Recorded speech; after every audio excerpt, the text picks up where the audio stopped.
He was pointed toward the service entrance without a word, as if his presence in the main lobby was some kind of mistake. Eyes glanced not in curiosity, but calculation, sizing him up, brushing past his tailored suit, landing squarely on his skin. A silent verdict was handed down before he ever opened his mouth. They didn't ask who he was. They didn't care. Somewhere between the hallway glances and the clipped smiles, someone decided he didn't belong. He was stalled, sidelined, pushed to the margins with casual precision. His name vanished from the guest list. His seat was reassigned. His credentials were questioned. And while others were ushered through glass doors and handshakes, he was left standing in the shadows of their comfort. No one in that building asked what he was doing there.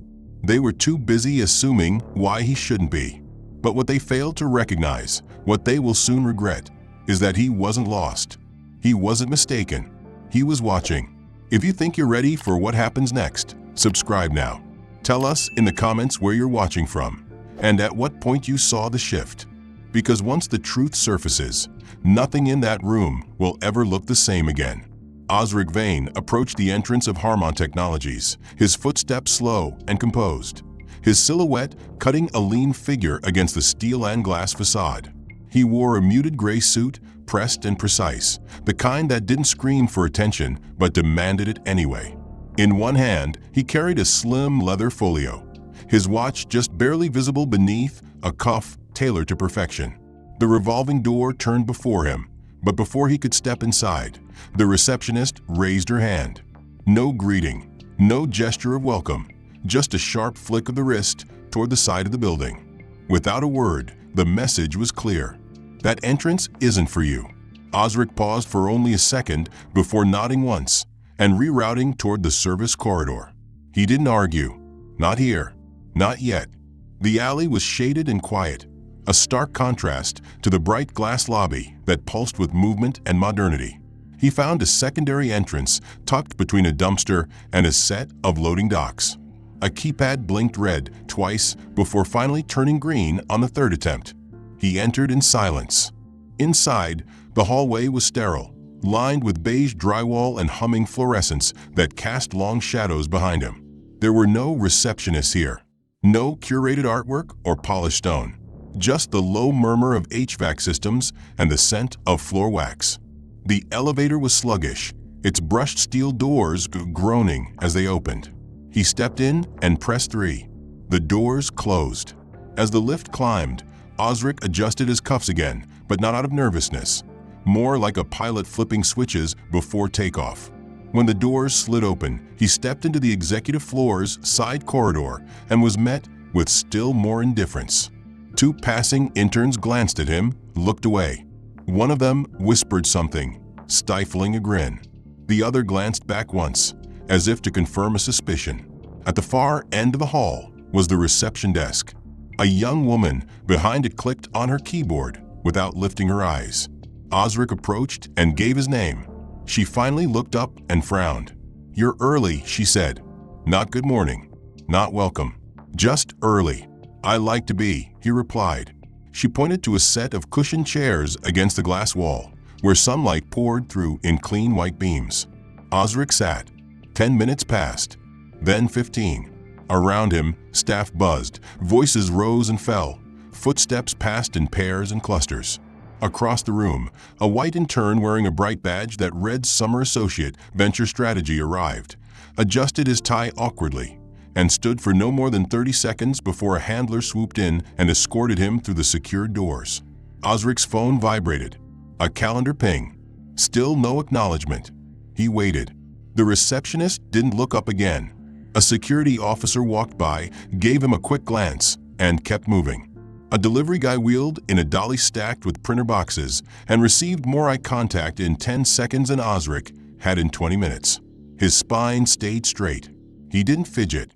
His hands remained resting lightly on his lap, one thumb circling the edge of the folio. He'd been here before, different places, same walls. Eventually, a man emerged from the secure doors. Mid-30s, shirt a size too small, hairstyled like he wanted to impress someone important. He looked around, spotted Osric, then squinted slightly as if trying to decide if this was the person he was supposed to fetch. "You're with the procurement group, right?" he asked. Osric's response was calm, deliberate. "No. Innovation and strategic investment." A pause. The man blinked. "Oh, right.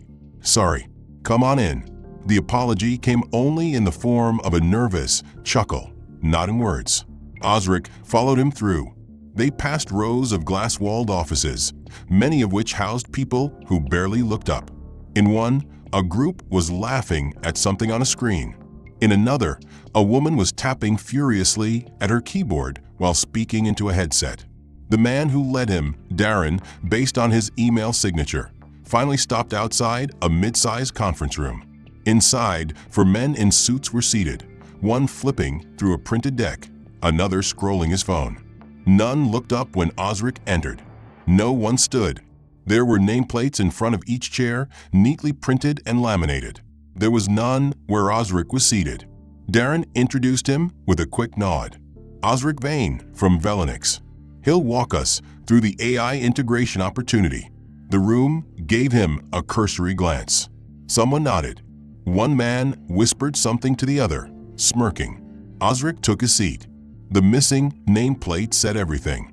He opened his folio, retrieved his own set of printed briefs, and laid them out in front of him. Across from him, a younger associate wearing an aggressively branded startup hoodie walked in late, earbuds still in, and was greeted with a fist bump from one of the senior managers. Another man in a slate blue blazer slid into a seat with a latte in one hand and a joke on his lips, which drew laughter from the team Osric had yet to even be introduced to. When he finally rose to deliver the opening of his prepared proposal, only one head lifted in full attention, and that was the intern from earlier, who seemed more curious than respectful. Darren, the man who had brought him in, didn't stay. He slipped out with the door, closing gently behind him. Osric began his overview, brief, sharp, backed by numbers and 6 quarters of market data, but no one asked questions. When he finished, there was a pause, a beat too long, before someone cleared his throat and mumbled, "We'll circle back to that." The printed materials he had passed out remained untouched by the end of the meeting. As people filtered out, Osric stood and approached the assistant coordinator posted at the corner desk by the corridor, presenting his printed appointment confirmation for the next meeting in conference room 7C. She barely glanced at it, fingers still moving across her phone as she replied without looking up, "Someone will come get you. You can wait near the secondary lounge."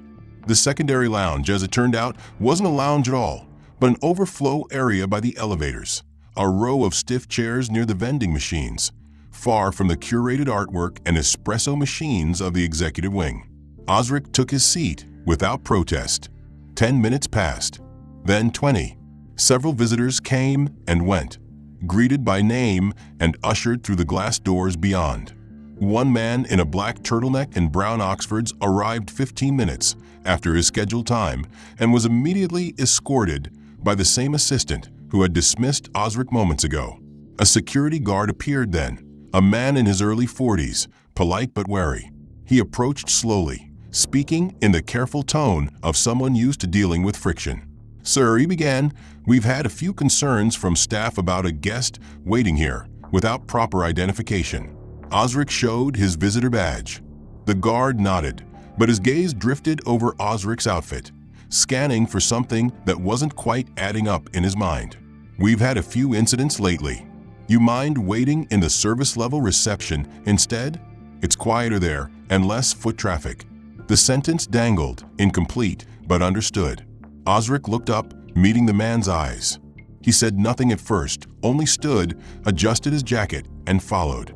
The new location was even further from the heart of operations, a side hallway with frosted glass and outdated signage. The kind of space where vendors waited, where equipment deliveries were logged. He sat again, this time in a cracked faux leather chair. No one offered him coffee. No one walked by who wasn't wearing a name tag with a barcode scanner. 30 minutes passed. Osric remained still, posture upright, attention fixed on the folder in his lap. A receptionist appeared and called out a name, not his. It belonged to someone else entirely, a man who arrived moments later in sneakers and a rumpled windbreaker. That man was led into the offices within. Osric wasn't called. The overhead lights buzzed faintly. From the window near his seat, he could see the courtyard between the buildings. Engineers in navy polos drinking iced tea, managers strolling while gesturing with their hands. But the path to that space required a different badge.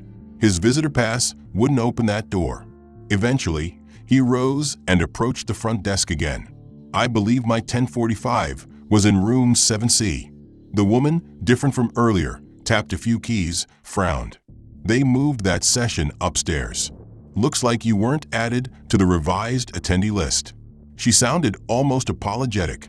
"Almost. I'll check if someone can confirm." She picked up the phone and dialed. Osric waited. The conversation was short. A few nods. A small shrug. "They've already started," she said. No mention of bringing him in.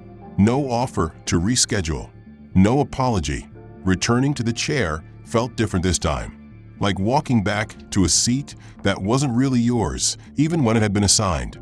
He pulled out his phone, rereading the chain of emails that had set this entire meeting in motion. Direct invitations, formal confirmations, assurances of alignment and enthusiasm. But none of that mattered now. He knew the look he'd been given at the main door. He knew what it meant when a room felt quiet not from respect, but from discomfort. And he had seen the shift in the assistant's posture when she registered his name and then his face. The silence had told its own story. A young employee passed by, glancing down at the tablet in her hand. She gave him a quick, polite smile, the kind reserved for strangers who don't need to be remembered.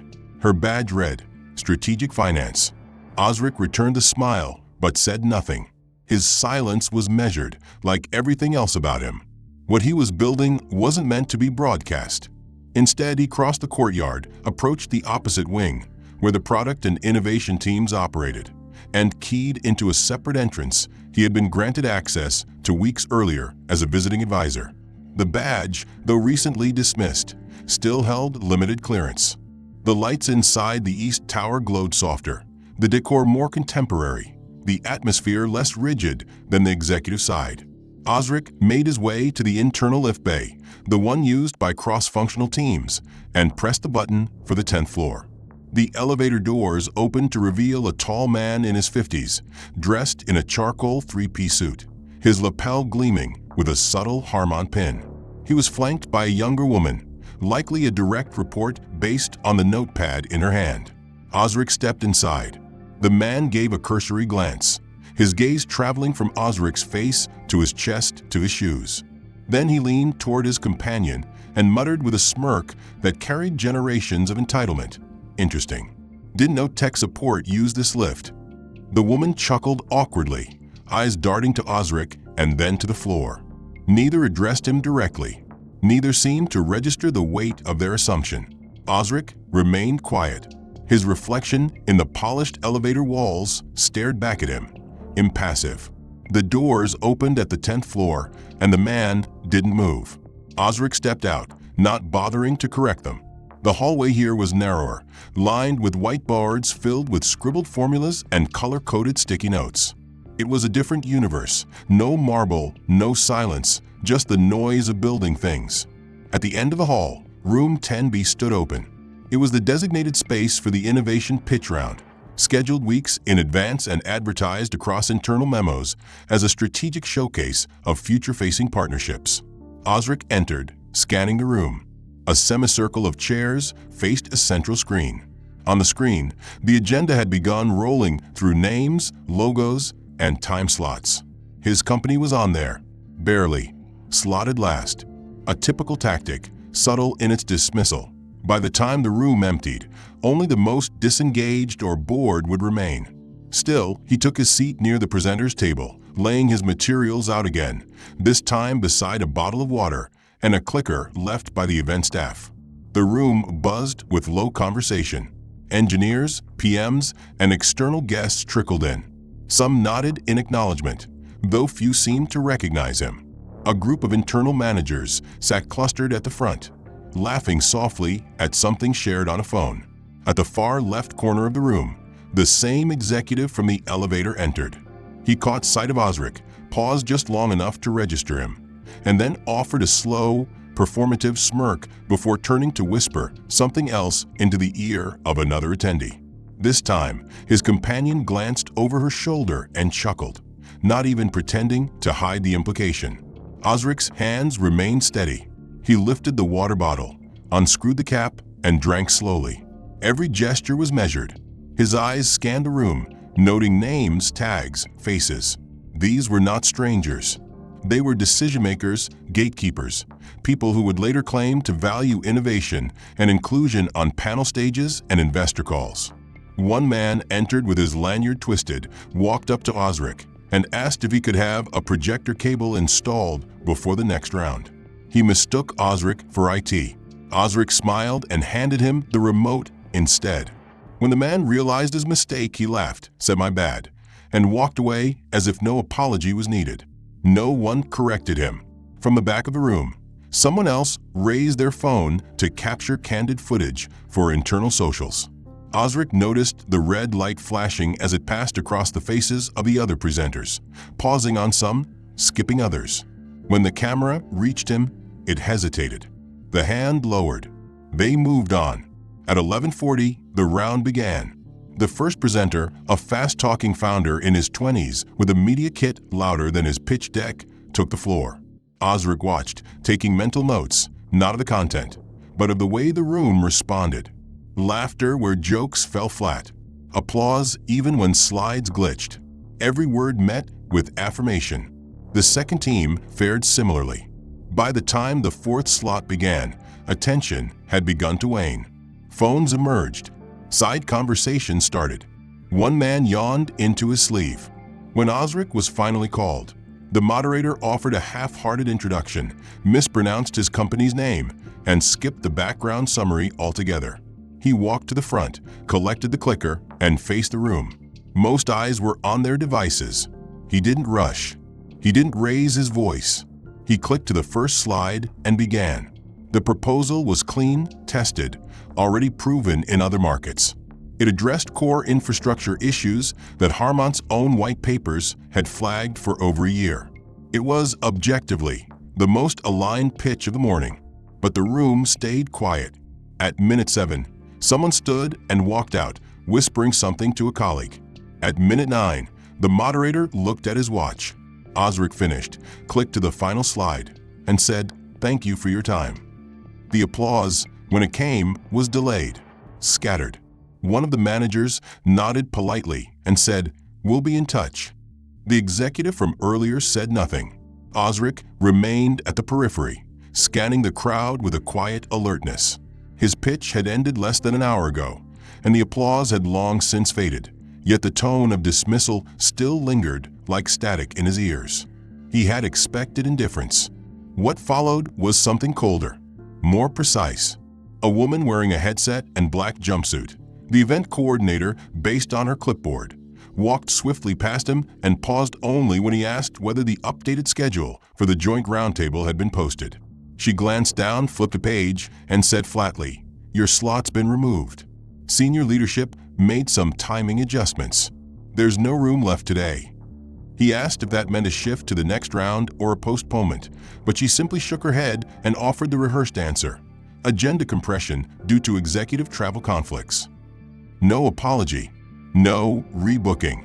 The kind of phrasing meant to end a conversation, not explain anything. She walked off before he could respond. Osric stood alone for a few moments longer, then stepped into the lounge. Inside, the atmosphere had transformed.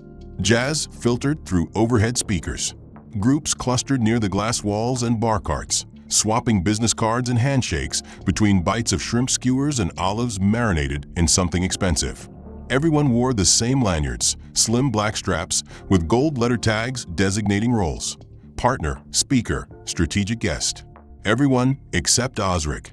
At the check-in counter just outside the lounge, where badges were distributed, he had received nothing. When he'd asked, a junior staffer scanned her tablet and replied, "Your name isn't listed under speaker or sponsor. You may have been added last minute without full registration. Sorry." The lanyards were printed in limited quantities. Nothing could be done. She shrugged. It wasn't personal, just procedure. So he stood now among them, without label or title, one of the only ones not marked as belonging. That detail did not go unnoticed. As he reached for a glass of water from a passing tray, a man in a dark red apron paused in front of him and gestured toward the empty serving station by the corner. "Are you kitchen crew? One of our staff is late. Could use a hand back there," he said, not even bothering to look him in the eye before moving on. Osric said nothing. He did not correct him. Instead, he turned and walked toward the windows, finding an empty stretch of floor where he could observe undisturbed. From here, he could see the entire gathering. Handshakes blooming like clockwork, heads tilted in conversation, laughter that rang out from corners where deals were likely being teased out between glasses of Chardonnay. Several of the same executives from the earlier sessions were in attendance. One of them, the man who had smirked during Osric's elevator ride, now stood near the bar, holding court with a semicircle of guests. He glanced toward Osric just once, eyes sweeping past him without acknowledgement. Nearby, a junior marketing lead flipped through the printed event program, tracing the lineup with her finger. She frowned slightly, tapped a section, and asked her colleague, "Wasn't there supposed to be a presentation from Velenix?" Her friend shrugged and replied, "They probably cut it. I don't think it tested well with the execs." The conversation drifted off, replaced by another about seed valuations. Osric remained still, not rigid, just anchored. He had built companies in quieter rooms than this. He had pitched deals without microphones, raised capital without keynotes. He understood something most people in that lounge didn't, that the shape of a room and the way it turns against someone speaks more clearly than any memo ever will. He watched as 3 interns huddled near the canapes, glancing over at him and whispering. One of them, emboldened, stepped forward and asked if he was the guy who had been scheduled to present something about predictive logistics. Osric confirmed. The intern nodded, said, "I thought that looked interesting," then added, almost as an afterthought, "I'm not sure why they didn't let you go up." He didn't wait for an answer. He turned and rejoined his group. Across the room, more trays arrived. Champagne glasses clinked. Music changed. Laughter surged louder near the hallway where C-suite guests had started arriving, marked by badges no one dared question. The center of gravity in the room shifted in their direction, a natural current pulling everyone closer to power. Osric stayed by the window, untouched by the flow. The moment passed, and then a woman in a navy dress, an external advisor, judging by her tone, joined his side, not to engage, but to stand quietly. After a pause, she murmured, "These things aren't designed for substance, just optics." Osric gave the faintest nod. She didn't expect more. They stood for a moment longer. Then she walked away, disappearing into the glass blur of wine and networking. By the end of the hour, his absence in the printed recap sheet, his lack of lanyard, and the missing chair at the closing panel discussion all confirmed what he had already understood the moment his name had vanished from a schedule. It wasn't about his proposal. It wasn't even about logistics. It was a decision made before the pitch began, before the first slide loaded. It was about who gets heard, who gets shown, and who is quietly removed from view. A convenient way for corporations to include without including, to record his presence on paper while denying him a voice. Still, he chose to show up, not because he needed validation from this building or these people, but because the silence that followed disrespect often said more than any confrontation could. He entered through the main lobby this time. The security gate beeped green, but the guard double-checked his badge anyway. Once cleared, he proceeded to the 18th floor where the panel was set to begin. The room was wide, sleek, half enclosed with smoke glass walls. Branded signage hung overhead, shaping tomorrow's markets, while trays of breakfast pastries stood untouched near the back. Osric sat near the far end of the rear row, out of the camera's view, but well within earshot of every word. The room filled quickly with executives, advisors, and division heads. Conversation flowed easily, laughter punctuated by nods of agreement, as if they had all trained their entire lives to stay inside this comfortable loop of shared confidence. As the panel opened, the director of global market development stood to introduce the session. He was a man in his late 40s, tall, sharp-featured, with a kind of self-assuredness that had never been tested by hunger or rejection. He clicked through a polished slide deck filled with buzzwords, growth metrics, and flags representing global penetration. His tone was warm, but edged with certainty. When the conversation pivoted to emerging partnerships, he shifted. "We've noticed," he began, "that many young companies from underrepresented backgrounds struggle with scalability once they hit real market demands, especially when their leadership doesn't fully grasp the nuances of U.S. consumer behavior." The words settled into the air like ash. No one challenged him. One woman nodded slowly. Another executive beside her sipped his espresso and stared ahead. The speaker smiled faintly. "It's not an attack," he added, "just a pattern we've seen. These founders bring passion, but there's a difference between inspiration and infrastructure." Osric said nothing. He watched. Moments later, another man spoke up from the financial oversight team. His role wasn't to comment on partnerships, but he joined the conversation with an easy grin, waving his hand loosely as he leaned back in his chair. "I got a pitch deck yesterday," he said, "from a group called Velinix or something like that. Anyone heard of them?" He paused for dramatic effect. The room chuckled softly. No one responded. "Exactly," he continued. "Sounds like a coffee shop in Brooklyn, not a scalable tech firm." Laughter rippled louder this time. The director smirked. "We'll add that one to the neighborhood startup list," he said, and a few more chuckles followed. Someone in the back said maybe they'll throw in free Wi-Fi with every pitch. The jokes weren't cruel in volume, but their intent was sharp, precise, practiced. They weren't designed to humiliate a single man. They were meant to reinforce the hierarchy, who was inside and who was other. Osric sat motionless, eyes forward. No one turned to check if he was present. No one remembered he was in the room. Or worse, they did and didn't care.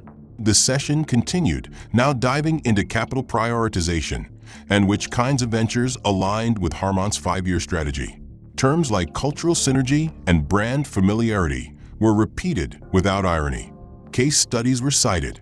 Charts appeared, all upward curves and expanding arrows. No one questioned the logic. No one asked whether bias could be quantified in a graph. The system had already decided who was ready and who was risky.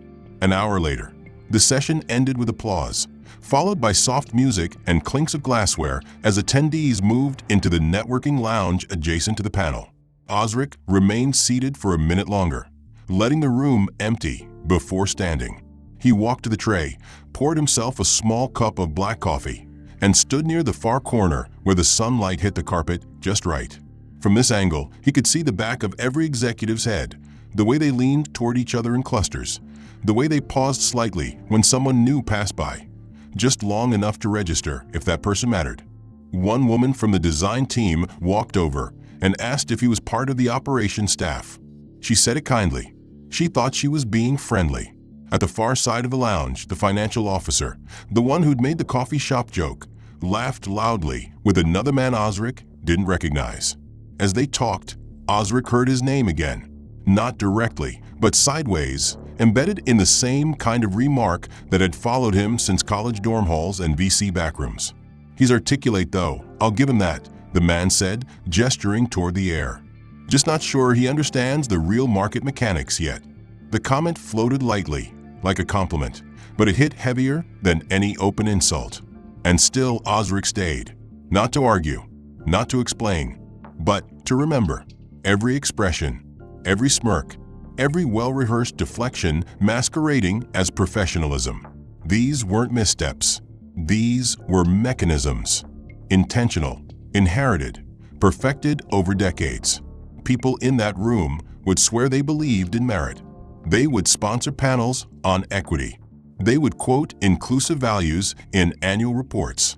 But when the doors closed and the power recalibrated, their language reverted. And that language was unmistakable. Once on the ground level, Osric stood near the revolving doors, pausing to respond to an email on his phone. The lobby was nearly empty now, the day's final meetings beginning to wind down, and only a few security personnel remained posted near the gates.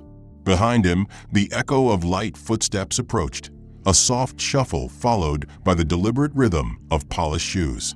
He didn't turn until he heard the voice.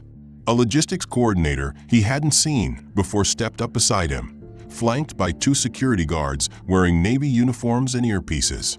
Her tone was low, professionally neutral, but unmistakably firm. "Sir, we've been informed that all sessions involving outside guests have concluded. We're kindly asking that non-staff now exit through the visitor wing." The statement wasn't framed as a question, nor was it delivered with warmth. Osric glanced past her at the other individuals in the lobby. 2 middle-aged men still deep in conversation near the coffee kiosk, a woman scrolling her phone while waiting at reception, none of whom were being asked to leave. He said nothing, simply nodded once, then slipped his phone into his jacket pocket and walked toward the indicated exit, the 2 guards stepping behind him like shadows that didn't trust their source of light. As he passed through the inner vestibule, a voice from behind, low, amused, and barely controlled, whispered something Osric couldn't make out, followed by a sharp staccato click. A camera shutter. The sound was unmistakable. He didn't pause, didn't look over his shoulder, but the chill that ran through him wasn't from surprise. He had felt it before, in conference centers, in elevators, in social galas, where being present was never enough to be welcome. Outside, the spring sun cast soft light across the plaza, and Osric's reflection stretched long across the polished stone path as he walked away from the glass towers of Harmont's corporate complex.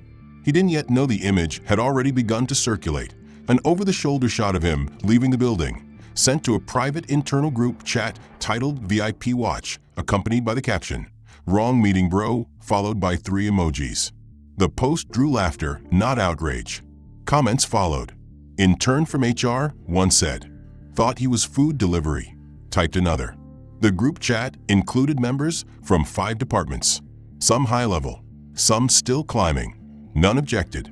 The joke spread fast, faster than any pitch deck ever had. A few laughed quietly to themselves.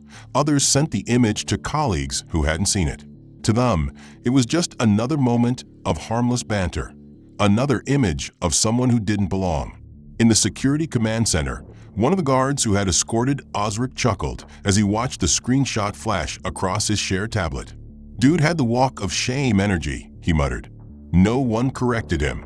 Back in the executive lounge, the same director who had dismissed minority-led firms earlier leaned over to his assistant and remarked, "Glad we nipped that one before it turned into a PR piece." Can you imagine what it would look like if someone spun his rejection into a race narrative? The assistant gave a non-committal smile and returned to her typing. In another wing of the building, a pair of junior analysts scrolled past the post, paused, and exchanged quiet laughs before returning to their dashboards. One of them asked, "Did you see how he tried to stay for lunch like he was a sponsor or something?" The other smirked. Confidence is dangerous when it's misplaced. Across the city, in a smaller office bathed in quiet natural light, Osric sat down at a long table and placed his phone flat on its surface. He had received the image 10 minutes after it was taken, forwarded by someone inside Harmont, someone silent but not blind. There had been no message, no comment, just the picture and the name of the internal group chat where it originated. Osric stared at the image for a moment. Then he opened a secure browser window and accessed a restricted platform shared only among directors of his firm's senior investment board. He uploaded the image to a project file already in motion, one labeled under a codename known only to 3 people. Beside it, he attached a single line of text. Integration priority remains unchanged. Proceed as briefed. He did not reply to the message. He did not acknowledge the laughter. He did not need to. The room he had been excluded from was already shrinking. The project they had dismissed was already elsewhere, expanding without their permission. What Harmont had failed to realize was that this day, this insult, wasn't a deviation from Osric's plan. It was part of it.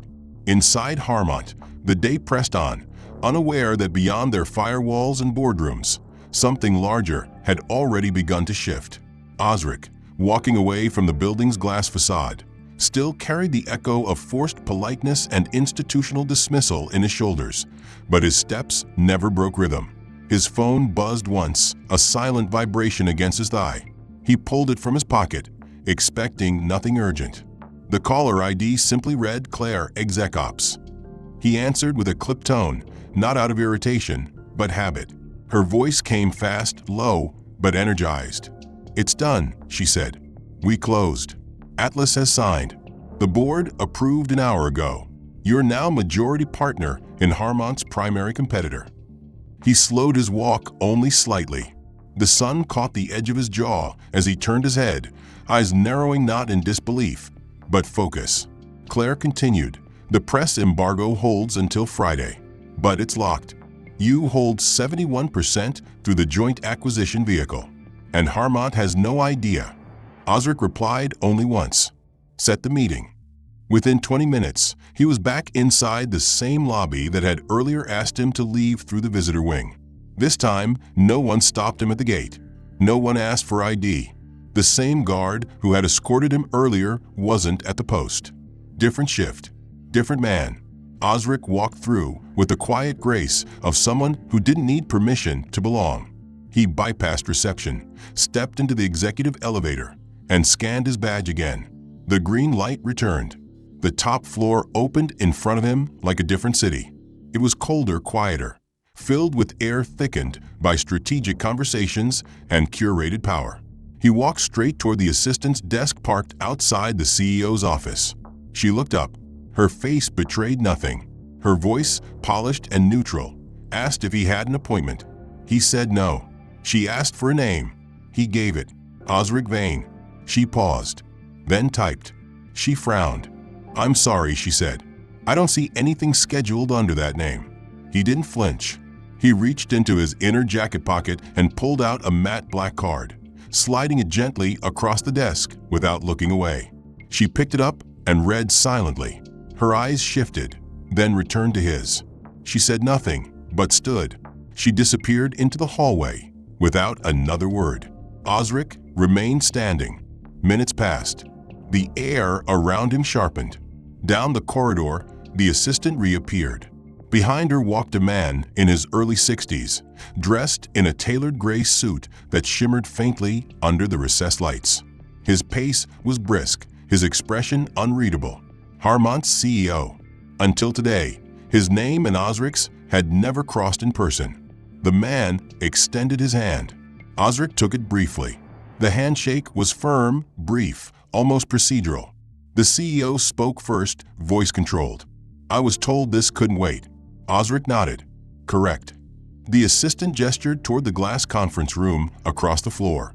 The two men entered, the door sliding shut behind them. Inside, silence stretched for several seconds. Then Osric opened the slim leather folder he'd carried through every hallway that had tried to erase him. Inside was the contract. 2 sets, both bearing seals and digital countersigns from legal teams at Atlas Dynamics and Meridian Capital. The joint vehicle formed to quietly absorb Harmont's fiercest market rival. Osric laid one copy on the table and turned it so the Harmont CEO could read the names. The man's eyes froze. His hand moved once toward the paper, then stopped. His mouth parted, as if to form a question, but nothing came out. Osric didn't fill the silence. He didn't need to. Claire had timed the media release to hit in 48 hours, giving Osric a full 2-day advantage to walk the hallways that had humiliated him, knowing exactly what was about to change. Across the city, Atlas's integration teams had already begun preparing orientation packets for Harmont's displaced employees. The merger wasn't hostile. It was surgical, precision-led. Osric sat across from the CEO and finally spoke, voice calm, low. "You'll want to brief your board by morning. This affects product, pipeline, and procurement. I'm only here out of courtesy." The CEO said nothing. Osric stood. As he left the conference room, the assistant at the desk looked up again, her expression now carefully neutralized into a thin mask of composure. Osric didn't wait for her to speak. He walked past, returned to the elevator, and descended alone. "Did you hear about Atlas?" By the time the second floor caught up, screenshots of the acquisition were circulating through Slack channels marked confidential. Osric's name now appeared not as a rejected guest or misplaced visitor, but as the incoming board chair of a conglomerate about to devour Harmont's position in 3 core markets. And still, many inside the company hadn't connected the face to the name. Not yet. Upstairs, in the private elevator reserved for C-suite use, the real CEO of Harmont, Russell Grant, was just finishing a call with legal when his assistant approached, whispering something brief but urgent. The expression on her face was tighter than usual, and she held a printout in her hand, a snapshot of a business announcement already going viral. Russell took the page, scanned the first few lines, and paused. The headline hit first, then the name, then the recognition. Osric Vane. His eyes narrowed. He didn't speak. Instead, he turned and walked quickly toward the executive lounge, his mind already working backward through the past 48 hours. He remembered the meeting requests, the last-minute withdrawals. He remembered seeing an unfamiliar name on a pitch schedule, someone who had mysteriously been cut without discussion. The pieces began to align with uncomfortable speed. Meanwhile, Osric was back on the operations floor, not in a boardroom or presentation chamber, but walking through departments that had earlier dismissed him as if he were invisible. The contrast now was not in his demeanor. His calm remained, but in the way the space bent around him. Staff members stepped aside. Conversation softened. Someone from facilities held the door open without being asked. He was not wearing a badge. He didn't need to. He wasn't walking like a man seeking access. He was walking like the new owner of the building. Russell found him near the internal lab wing, where product teams were testing interface prototypes. The CEO's approach was quiet but purposeful. His eyes locked on Osric with a kind of stunned calculation. The pause between them stretched long enough for the engineers nearby to sense something different in the air. Russell extended his hand. This time, Osric took it, not as an equal in rank, but as the man now sitting at the head of the table Russell had once controlled. They stepped into a nearby strategy room, glass walls, soundproofing for chairs, and a projection screen. Russell closed the door himself. There were no assistants present, no secretaries, no intermediaries. Just 2 men and the weight of everything that hadn't been said in the last 72 hours. Russell opened with measured civility, asking if Osric had come to discuss terms. Osric responded plainly, calmly, without raising his voice. No, this wasn't a negotiation. This was already done. The acquisition had been finalized. The ink was dry, and what happened next would not be determined by revised pitch decks or apology emails. Osric then laid down the second folder, the one marked with internal audit notes and informal culture reviews. It contained screenshots, witness reports, chat transcripts. Not because he needed to weaponize them, but because truth had value. He had come not to present a product, but to measure a system. And Harmont had failed every test. Russell listened in silence, a tight line forming between his eyebrows. Osric continued.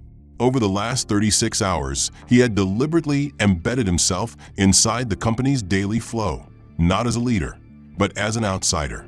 He had been rerouted to the side entrance, denied from a lounge, mocked, ignored, insulted. His name had been erased from schedules, his pitch dismissed, his existence reduced to rumor and ridicule.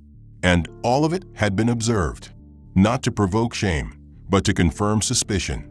Because Osric didn't buy companies solely based on revenue. He bought them based on people. And Harmont, in its current form, had revealed exactly what kind of people held its foundation in place. Russell sat down slowly, the realization thick in his posture.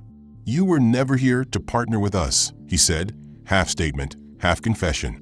Osric didn't reply right away. He simply met the man's gaze and let the truth hang in the still air. "You came here," Russell continued, "to test the water before draining the pool." Osric allowed himself the faintest nod. Downstairs, word had spread beyond back channels. Some staffers had pieced it together. The man who had been turned away, asked to use the service door, escorted out by security, was now being escorted back in by the CEO himself. Internal Slack threads began to pulse with curiosity.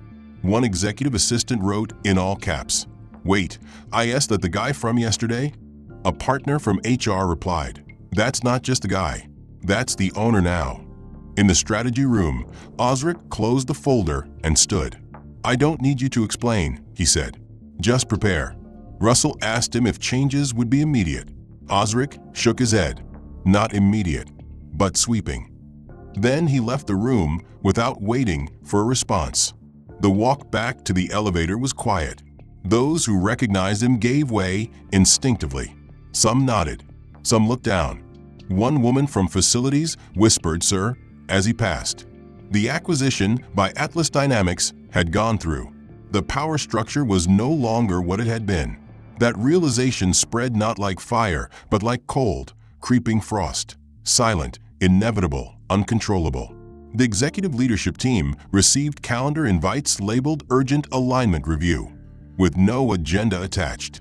Middle managers, especially those in strategy, finance, and outreach, many of whom had participated in the humiliation of the past 48 hours, began to hear whispers about executive transition reviews, role reassessments, and internal investigations. What had once been jokes now came back as evidence.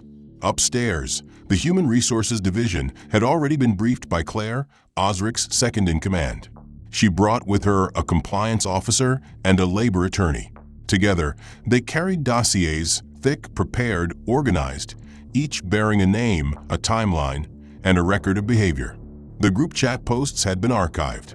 The security escort incident had been documented. The verbal dismissals, the pitch exclusion, the photos, the lanyard omission, the tone of every recorded email, they had all been reviewed. The plan was not revenge. It was accountability. Before noon, the first wave of meetings began. One by one, individuals who had publicly dismissed, mocked, or actively obstructed Osric's presence were called into private conference rooms on the 9th floor.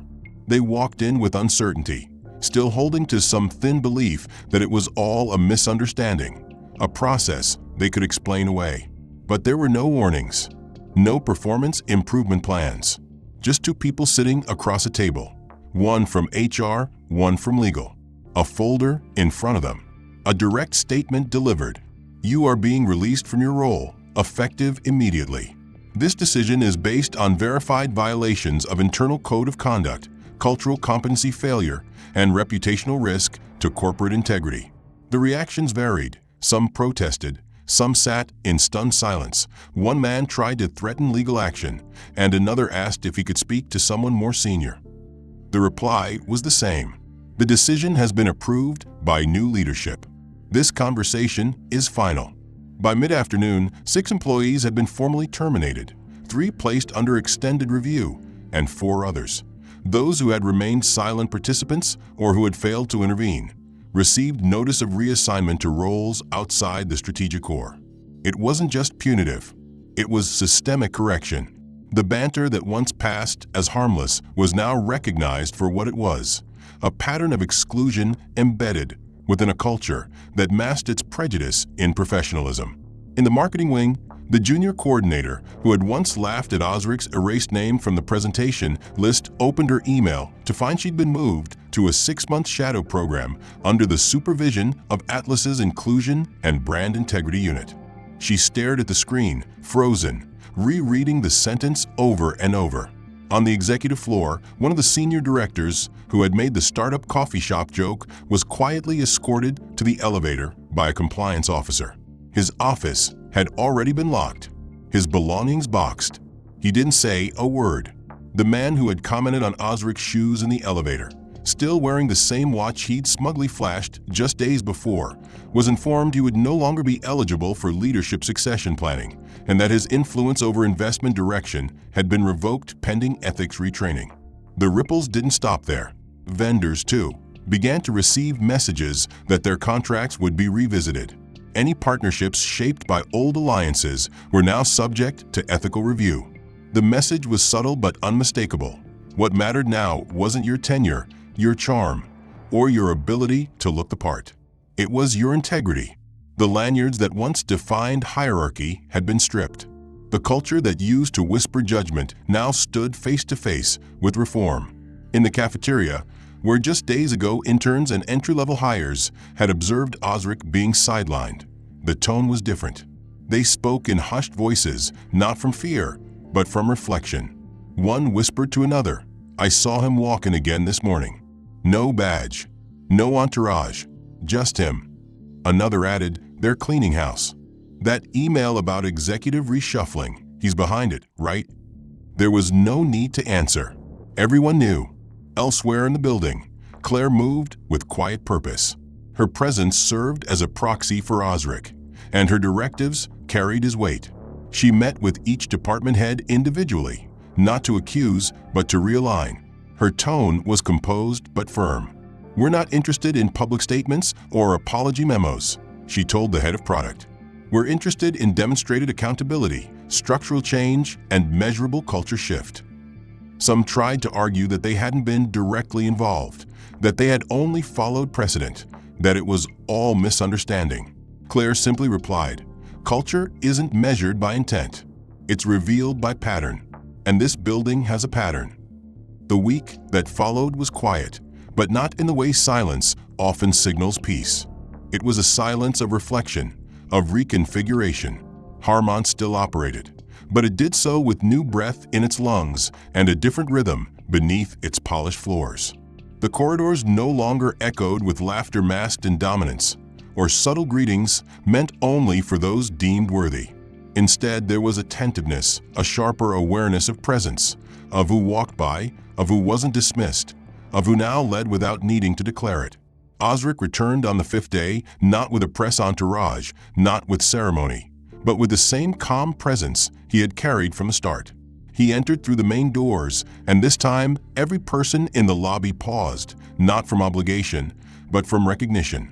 There were no cameras, no fanfare, just the sound of a man walking into a space that had once rejected him and now quietly acknowledged his place at the center of it. Near the elevator bank, the same security guard who had previously escorted him out stood by the panel. When he saw Osric approaching, his posture changed subtly. He straightened, removed his hat, and lowered his eyes.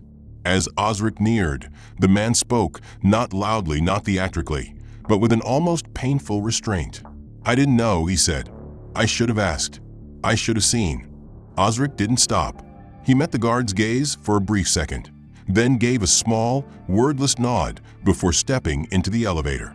It was enough, not because forgiveness had been earned, but because accountability had begun. The doors closed. Upstairs, a meeting was underway. Not about quarterly projections, not about product pivots or IPO roadmaps, but about rebuilding.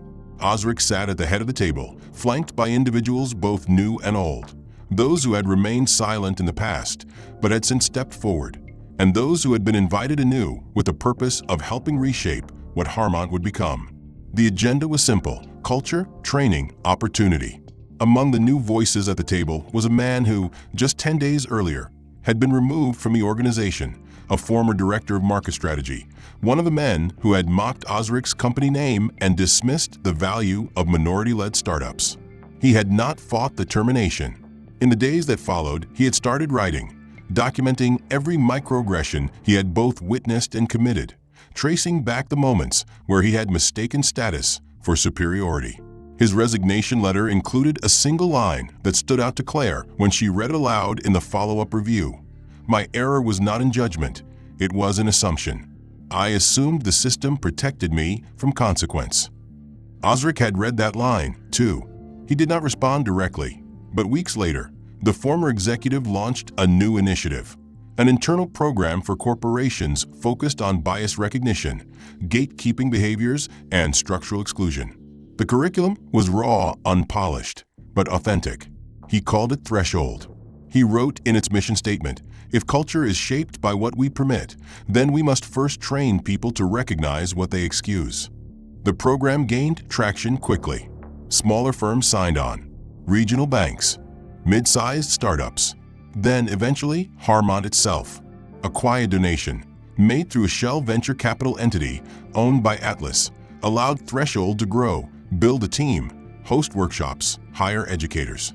When reporters later asked why Osric had funded it, he gave a short answer: Everyone is capable of learning, especially those who face the consequences of not knowing.